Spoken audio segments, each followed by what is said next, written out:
नमस्कार, आप देख रहे हैं न्यूज़ 8 का डिजिटल प्लेटफॉर्म। आपके साथ मैं हूं प्रीति भारद्वाज। यूएस इलेक्शन के रिजल्ट आ गए हैं। बहुमत का आंकड़ा 270 जो था उसे डोनाल्ड ट्रंप ने अब पार कर लिया है और एक तरीके से कहा जा सकता है कि 4 साल बाद उनकी अब एक बार फिर से वापसी होगी। हालांकि ये लंबी प्रक्रिया है। अगले साल जब वो शपथ ग्रहण करेंगे व्हाइट हाउस जाकर, वो भी तस्वीरें देखने वाली होगी। लेकिन इन सब के बीच सबसे ज्यादा अगर किसी बात की चर्चा हो रही है तो भारत और अमेरिका के रिश्ते को लेकर हो रही है, क्योंकि प्रधानमंत्री नरेंद्र मोदी ने जिस तरीके से ट्वीट करते हुए बधाई दी है और अब सोशल मीडिया पर पहले के भारत और अमेरिका के यानी डोनाल्ड ट्रंप और पीएम मोदी के जो भी क्लिप्स है वो भी काफी ज्यादा वायरल हो रहे हैं और सुर्खियां भी बटोर रहे हैं। हालांकि अब यही कहा जा रहा है कि ट्रंप की आंधी ऐसी चली कि उनमें कमला हैरिस उड़ गई। गौरव भी हमारे साथ रहेंगे। गौरव भी आपको बताएंगे कि किस तरीके से ये जो चुनाव हुआ यूएस में, इलेक्ट्रल वोट्स जब पड़े तो कितना ज्यादा वो दिलचस्प रहा। गौरव, ट्रंप की आंधी में कमला हैरिस उड़ चुकी है और सबकी अब नजर है भारत अमेरिका के रिश्ते पर। जी, निश्चित तौर पे देखिए ये जो चुनाव था इस पर न सिर्फ अमेरिका के लोगों की नज़र थी बल्कि पूरे विश्व भर के लोगों की नज़र थी। आपने देखा होगा अपने चुनावी कैंपेन के दौरान लगातार डोनाल्ड ट्रंप जो थे वो युद्ध रुकवाने की बात कर रहे थे। कहीं ना कहीं देखिए डोनाल्ड ट्रंप के राष्ट्रपति बनने से भारत के लिए एक खुशखबरी है, क्योंकि आपने कई मोर्चों पे देखा होगा भले कमला हैरिस भारतीय मूल की हैं लेकिन उनके जो भारत को लेके रुख रहे हैं वो हमेशा से विपरीत रहे हैं। उन्होंने हमेशा से पाकिस्तान की वकालत की है, क्योंकि जो डेमोक्रेट्स पार्टी है ना, जिस पार्टी से कमला हैरिस चुनाव लड़ रही थी, उनका जो विचारधारा है वो कभी भी भारतीय राजनीति मतलब भारतीयों के प्रति उस प्रकार से नहीं रही है जैसे डोनाल्ड ट्रंप के रिपब्लिकन पार्टी की रही है। आपने देखा होगा कि जब वो आर्टिकल 370 को जब डिमोलिश किया गया था तो किस प्रकार से उनका बयान आया था कि कश्मीरी आपको अलग महसूस नहीं करना, हम आपके साथ हैं। उसके बाद आपने देखा हो कई मौके ऐसे आए, भले ही प्रधानमंत्री मोदी जब भी अमेरिका दौरे पे गए वो उपराष्ट्रपति कमला हैरिस से मुलाकात कर रहे थे, लेकिन दोनों नेताओं के बीच उस प्रकार की केमिस्ट्री नजर नहीं आ रही थी। तो इस वजह से ये जो अगर हम देखें तो ये कहीं ना कहीं भारत और अमेरिका के रिश्ते को लेकर जो डोनाल्ड ट्रंप की वापसी हुई है सत्ता में, अमेरिका की सत्ता में, कहीं ना कहीं एक खुशी की लहर है। और मुझे लगता है शुरुआत तो इसी चीज से हो गई है कि जैसे जैसे रिजल्ट आ रहे थे सारे स्टेट्स से, जब इलेक्टोरल वोट्स की काउंटिंग हो रही थी, ऑस्ट्रेलिया हो फिर या फिर जापान हो, उनके शेयर मार्केट बढ़े। इंडिया है, यहाँ भी शेयर मार्केट ने एक बड़ा उछाल लगाया है। सबसे बड़ा योगदान एलन मस्क डॉलर में पैसे में भी गिरावट आई है। देखिए जो सबसे बड़ा योगदान रहा पूरे ट्रंप के प्रचार प्रसार के मशीनरी की, जो एक प्रचार मशीनरी थी उसकी पूरी कमान एलन मस्क ने अपने हाथों में ले रखी थी। आपने देखा होगा चुनाव जब वहां चल रहा था तो किस प्रकार से एलन मस्क लगातार सक्रिय थे।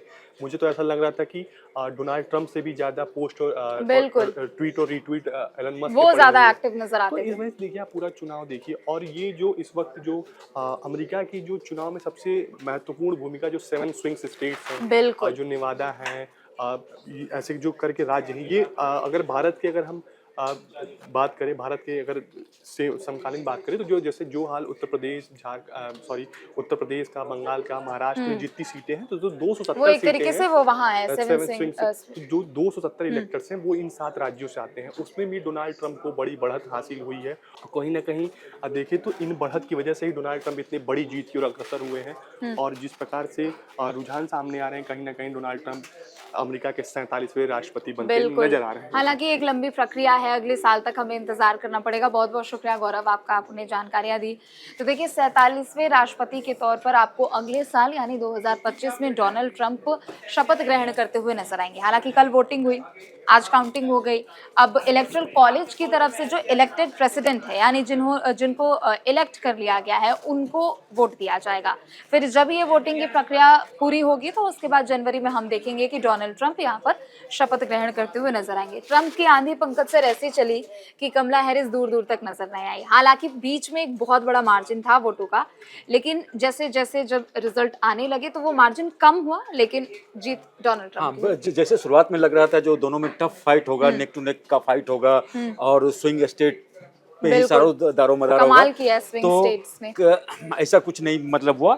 जो शुरुआत से ट्रंप लीड बनाए हुए थे और स्विंग स्टेट में तो पूरा पासा ही पलट गया। ये अमेरिका के इतिहास के लिए और अंतर्राष्ट्रीय ग्लोबल लेवल पे देखें तो एक बहुत बड़ी जीत है, और एक इंटरनेशनल पॉलिटिक्स में एक नए पॉलिटिक्स की फिर से शुरुआत होगी। क्योंकि देखिए अमेरिका एक बहुत बड़ा प्लेयर है इंटरनेशनल पॉलिटिक्स पे, और उसके इर्द गिर्द दुनिया भर की राजनीति और सारे देश चाहते हैं कि उनके अच्छे संबंध रहे, तो राजनीति घूमती है। तो जब आप ये देखते हैं जो बाइडेन जब बने तो वाइडेन का क्या है, वाइडेन का रुख जितना भी पॉलिटिक्स हो, चाहे वो इंडिया से लेके हो या रशिया यूक्रेन के वॉर को लेकर सबसे ज्यादा या चर्चा फिर होती है। अभी जो मतलब इतना टेंशन इजराइल और ईरान के बीच में चल रहा है, तो वाइडेन जो थे, वाइडेन ढुलमुल रवैया जो था, और वही ढुलमुल रवैया चूंकि सख्त फैसले नहीं लेते थे, कोई सख्त फैसले नहीं लेते थे, और उसके बाद से उसी का जो कमला हैरिस थी उन्हीं के मतलब सेकंड थी।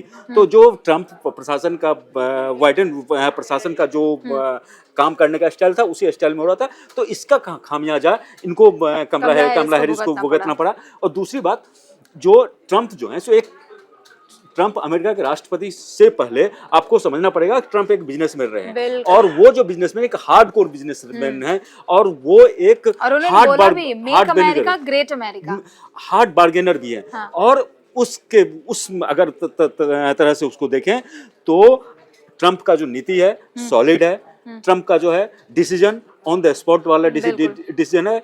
उसके बाद से वो अमेरिका फर्स्ट, जो अभी आपने कहा, मेक अमेरिका ग्रेट अमेरिका, और अमेरिका फर्स्ट के नीति पे वो चलते हैं। और कोई भी मसला हो तो ट्रम्प का जो होता है तो तुरंत डिसीजन, कोई डिसीजन स्टेट होता है और सख्त रुख होता है। तो इस ऐसे एक पॉलिटिक्स के जो अभी जैसे दुनिया, मतलब आप देखिए पिछले 4 सालों में जब से अमेरिका में हुआ, तो इंटरनेशनल पॉलिटिक्स में देखिए कि कई टेंशन्स अब उभर कर चारों तरफ से, तो अमेरिका जो है सो उसके वाइडेन के प्रशासन में उसको कंट्रोल करने की स्थिति में नहीं रहा ढुलमुल रवैये के कारण। तो एक अमेरिका को एक सख्त शासक मिलना, एक प्रशासक मिलना। उन्होंने एक बहुत बड़ा बयान दिया कि अब अमेरिका में जो अवैध एंट्री है वो सबसे ज्यादा, इमिग्रेशन देखिए, वो तो इमिग्रेशन का जो है सबसे बड़ी बात है। जो अमेरिका में मेजर जो इशू है वो महंगाई है, बेरोजगारी है। तो और इमिग्रेशन का जो है, तो ट्रम्प लगातार उस पे करते हैं अमेरिका फर्स्ट की नीति पे वो चलते हैं।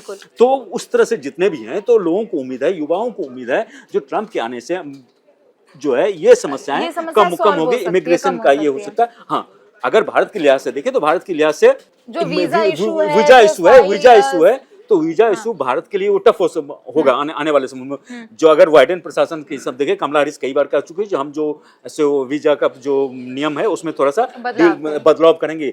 लेकिन कई और मसलों पे आप देखिए तो ट्रम्प का और मोदी का जो इक्वेशन है वो काफी मायने रखता है। अब ट्रम्प है रिपब्लिकन पार्टी से, रिपब्लिकन पार्टी का आप देखिएगा कलर जो है रेड है, बिल्कुल और ऑपोजिट है वो रिपब्लिकन और डेमोक्रेटिक का, वो रेड है, वो वैसे ये ब्लू है। हाँ। तो रेड से मेरा यहाँ मकसद ये था, जो अगर ट्रम्प का रेड है तो मोदी का भगवा।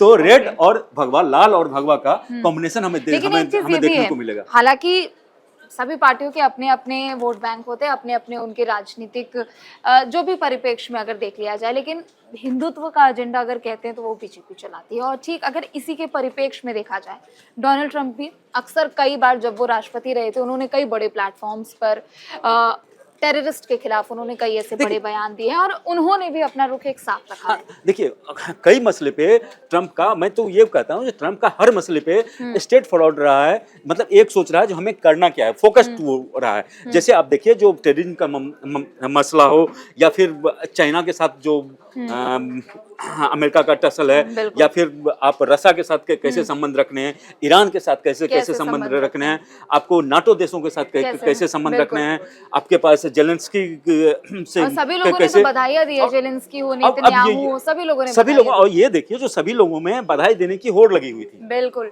जो रिजल्ट यहाँ आया नहीं, रिजल्ट में सिर्फ वो लीड कर रहे थे उस समय में। और उस समय में जिस समय में बधाइयों का दौर शुरू हुआ, तो मैं देख रहा था जो तकरीबन वो 250 के आसपास ट्रम्प पहुंचते हैं, और 213-14 के आसपास ये कमला हैरिस थी, उसी समय से बधाई का दौर शुरू हो गया। तो मैं अगर भारत के लिहाज से बात करें तो भारत के लिए एक अच्छा मौका है। हालांकि ट्रम्प जो है हार्ड बार्गेनर है, और कई मौकों पे पीएम मोदी का इंटरनेशनल लेवल पे मिमिक्री तक कर चुके हैं, आलोचना कर चुके हैं। जबकि ये जब ये कैंपेनिंग कर रहे थे तो इनके क्लिप्स भी सोशल मीडिया पर बहुत ज्यादा वायरल हो रहे थे। ये तो देखिए, जो वहां जाके अगली बार बाइडेन सरकार 2000, हालांकि वो 2020 का चुनाव ट्रंप नहीं जीत पाए थे, लेकिन उन्होंने अमेरिका में जाके अगली बार मोदी सरकार, और ये भी बहुत कम रेयर होता है जो किसी दूसरे देश के दोस्ती पक्की है, भारत दोस्ती पक्की है। लेकिन देखिए, जब ये होता है तो आपकी दोस्ती अलग होता है, आपका जब इंटरनेशनल लेवल दो नेताओं का होता है तो उस तरह से एजेंडे अलग होते हैं। अगर ट्रंप के लिए अमेरिका फर्स्ट है तो मोदी के लिए इंडिया फर्स्ट है, तो उसमें अपने अपने देशों के लिहाज से। और जब ट्रेड का मसला आएगा तो ट्रेड के मसले पे जो दोनों हार्ड बार्गेनर हैं, तो इस तरह से यहाँ पे मामला उलझेगा। हाँ, भारत के लिए अच्छी बात यह है, जो आपको चाइना का मोस्ट फेवर्ड नेशन का, चाइना के बहुत ही बड़े आलोचक रहे हैं ट्रंप। अगर दुनिया में कोई एक सबसे बड़ा देश, अगर कोई देश दुश्मन है ट्रंप के नजरों में अमेरिका का, तो वो चाइना है। तो मुझे लगता है जो मोस्ट फेवर्ड नेशन का है, जो वो वापस उसे चाइना से लेंगे। अगर चाइना से मोस्ट फेवर्ड नेशन का जो तगमा है वो अगर वापस होता है तो इसका फायदा भारत को होगा, और निश्चित रूप से भारत को होगा। और भारत में जो अमेरिका, और उम्मीद भी की जा सकती है कि अगले साल जब गणतंत्र दिवस की हम ऐसे कार्यक्रम देखे तो शायद उनको हमारे गणतंत्र दिवस से 6 दिन पहले वो लेंगे। अमेरिका में यह है जो 20 जनवरी को हर बार जो होता है, 20 जनवरी को, जैसे मंगलवार के दिन अमेरिका में चुनाव होता है हर 4 साल बाद, जो इंडियन मतलब डे के अनुसार, मतलब ट्यूसडे को अमेरिका में ट्यूसडे, तो हमारा मंगलवार होता है, भले ही हम उनसे 10 घंटे आगे हैं बिल्कुल। तो और जब भी 6 तारीख को शपथ होगा, मुझे लगता है जो शपथ ग्रहण समारोह में हो सकता है प्रधानमंत्री मोदी भी जाए, और ये भी हो सकता है कि गणतंत्र दिवस के कार्यक्रम में यहाँ भी उनको बुलाया जाए। नहीं, वो संभव नहीं, क्योंकि ये एक प्रोटोकॉल होता है, और उस प्रोटोकॉल के तहत 5 से 6 महीने पहले ही तय हो जाता है जो आपके। लेकिन निश्चित तौर पर अगर डोनाल्ड ट्रंप जीते हैं तो निश्चित तौर पर भारत और अमेरिका के जो रिश्ते हैं वो मजबूत होंगे। हाँ, नहीं, देखिए, देखिए जैसे पीएम मोदी ने भी अभी ट्वीट किया, तो पीएम मोदी ने ट्वीट करके माय फ्रेंड और जो भी होता है वो संबोधन किया, और बोला जो हम जो है जो एक नया अध्याय है। और अमेरिका और भारत का संबंध जो देखिए, आपको ट्रंप के आने से या नहीं आने से ज्यादा फर्क नहीं पड़ता। इसलिए जब आपको अटल जी के टाइम में वहां, तो उसी समय से भारत और अमेरिका का संबंध ये होने लगा था। विल क्लिंटन जिसमें में वहां थे, तो विल क्लिंटन भारत आते हैं, उसके बाद से जो भी वहां का राष्ट्रपति बना, उस समय में एक लेयर मजबूत ही होता गया। तो वही एक मतलब एक सीढ़ी बिल्कुल निश्चित तौर पर। और इससे पहले जब जो बाइडेन हुआ करते थे राष्ट्रपति, तो तब हालांकि कुछ ऐसे वैश्विक स्तर पर हालांकि कुछ ऐसे मुद्दे होते थे कि दोनों देश एक न्यूट्रल तरीके से वहां पर काम करते देखिए, अगर वाइडेन का आप अगर आकलन वाइडेन का कीजिए, वाइडेन प्रशासन का, तो वाइडेन कई ऐसे मुद्दे रहे हैं जिसपे कि भारत का उन्होंने आलोचना की है। और सबसे बड़ी बात है, जो वाइडेन की जो नीतियां थी ना, वो ढुलमुल उनका रवैया होता था। अब देखिए, कश्मीर के मसले पे जब आर्टिकल 370 वहां से हटाया गया, तो कमला हैरिस का वो उसमें उनका बयान देखिए। बिल्कुल। और एक तरीके से जब आपके रिप्रेजेंटेटिव की तरफ से इस तरीके से बयान देते हैं, तो वो कहीं ना कहीं आपकी पार्टी की विचारधारा और उनको भी दर्शाता है। और इसी कारण मुझे ऐसा लगता है कि ट्रंप की आंधी ऐसी चली। जब कमजोर, देखिए, जब कमजोर प्रशासक होता है तो कई लोग अपना हावी होने की कोशिश, कमोबेश अमेरिका में यही हुआ। और इसी का खामियाजा, जो वाइडेन का खामियाजा कमला हैरिस को उठाना पड़ा, और कमला हैरिस ट्रंप की आंधी में। बिल्कुल, बहुत बहुत शुक्रिया पंकज सर आपका तमाम जानकारियों के लिए। तो ट्रंप की ऐसी आंधी चली कि कमला हैरिस उसमें दूर दूर तक नजर नहीं आई। एक बार फिर से डोनाल्ड ट्रंप की अमेरिका की सत्ता में वापसी हो रही है। हालांकि शपथ ग्रहण समारोह अभी फिलहाल बहुत दूर है, लेकिन जिस तरीके से जो नतीजे सामने आए हैं, निश्चित तौर पर भारत और अमेरिका के लिए ये मील का पत्थर भी साबित हो सकता है, और कई ऐसे मायनों में भारत के लिए ये काफी ज्यादा लाभदायक भी साबित हो सकता है। फिलहाल के लिए इतना ही। आप देखते रहे न्यूज स्टेट। नमस्कार।